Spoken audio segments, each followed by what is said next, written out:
el niño y el trato infantil. Tema 7. Promoción de la salud. El trato infantil, cuando hablamos del trato infantil, nos referimos al bienestar de los niños. Y para ello tenemos dos tipos de aproximaciones. Una subjetiva, cuando nos aproximamos subjetivamente, ¿a qué nos referimos? Nos referimos, pues, el individuo se siente bien, es decir, anímicamente se encuentra de una manera optimista y alegre. Y desde una perspectiva objetiva, donde nos vamos a centrar sobre todo en la buena salud física y en la calidad de vida de los niños.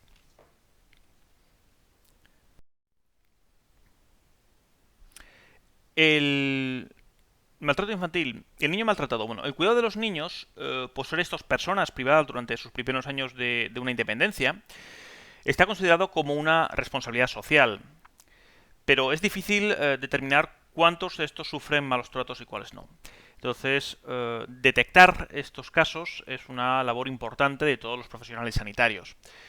El maltrato infantil y su lucha contra él está tipificado ya en la Convención de los Derechos de los Niños en las Naciones Unidas, exactamente en su artículo 19, al igual que en el Código Civil de la legislación española en su artículo 172.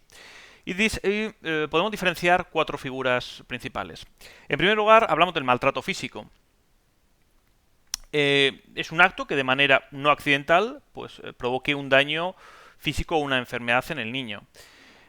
¿Cómo se puede identificar? Hay varios síntomas, pero encontrar magulladuras, golpes o tal vez posturas excesivamente defensivas ante los adultos pueden ser señales de que el niño está sufriendo maltrato físico. Abandono físico. Este se produce cuando el niño, bueno, carece de las cosas básicas para su desarrollo y esto evidentemente va a influir pues, a lo largo de su crianza y a lo largo de su desarrollo como persona. Como indicadores externos podemos ver su estado desaliñado, al igual que determinados retrasos en el crecimiento, ¿no? Producidos muchas veces por malnutrición, falta de higiene, etcétera. Tercer elemento es el abuso sexual. Todo tipo de contacto sexual de un adulto con un menor de edad es considerado abuso. Lo podremos identificar, hay varios elementos, pero entre ellos podemos decir que le cueste sentarse o andar, ropa interior rasgada o picor en los genitales. Esto es fundamental que se aborde una detección precoz por parte de los profesionales sanitarios. Y por último, el maltrato y abandono emocional. Hablamos de un maltrato verbal, de amenazas, de falta de respuesta a las necesidades emocionales del niño. Y esto puede generar problemas muy importantes para el desarrollo del crecimiento, para el desarrollo y el crecimiento personal y de madurez del niño. El niño en la enfermedad. Ante los principales desafíos que plantea una enfermedad, los niños suelen enfrentarse de manera diferente a como lo hacen los adultos.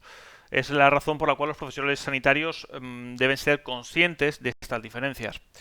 Por ejemplo, en primer lugar, con respecto al dolor, hay una edad aproximativa que son los 6 años. Hasta los 6 años, digamos que son reacciones conductuales, cómo se comportan y lo que nos va a mostrar si realmente están sufriendo algún tipo de dolor. Y a partir de los 6 años, la mejora en la capacidad comunicativa del niño permite que nos dirijamos directamente a ellos preguntándoles y obteniendo información directa. Tampoco debemos olvidarnos frente al dolor de otros miembros de la familia, ¿vale? Que también son menores. Muchas veces estamos hablando de los hermanos o familiares muy allegados, menores de edad, también niños, donde muchas veces el centrar la atención de los padres, abuelos, etcétera, en el niño enfermo, muchas veces hace que se descuide, ¿no? El cuidado de otros, el cuidado o la atención, ¿no? Y las necesidades emocionales de otros niños de la familia. En cuanto a la hospitalización infantil, hay que tener en cuenta que siempre debe ser el último recurso, ¿vale? Siempre es aconsejable que estén en un ambiente conocido, es decir, en su hogar y con su familia. En cuanto a los roles a la hora de afrontarlo, a la hora de afrontar la hospitalización, depende del niño, pero digamos que hay 5 tipos. En primer lugar, el paciente ideal, ¿no? Aquel que se permite que se le trate correctamente y sigue todas las indicaciones del cuerpo médico. De la adopción del rol de enfermo, donde muchas veces trata de manipular un poco a su entorno, ¿no? Utilizando cierta lástima.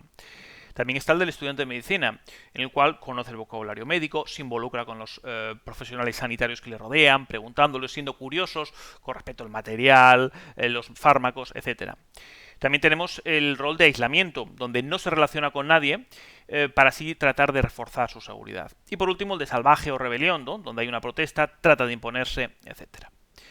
Por último, tenemos la discapacidad en la infancia. En cuanto a la discapacidad en la infancia, hay que hacer cierta categorización, dividiendo entre aquellas personas o aquellos niños que ya nacen con esa discapacidad, lo cual el niño no tiene conciencia del problema porque no conoce otra cosa, y aquella discapacidad que es sobrevenida, es decir, que se produce a lo largo de la infancia. A su vez, esta discapacidad que proviene a lo largo de la infancia hay que diferenciar entre la que se produce por enfermedad, es decir, que se produce de manera progresiva, y la que se produce de manera accidental, es decir, de una manera súbita. En este último caso hay que tener en cuenta que muchas veces puede haber periodos de adaptación psicológica y el apoyo psicológico va a ser muy importante. Y por último, el rol del niño, la manera en cual los niños afrontan la muerte.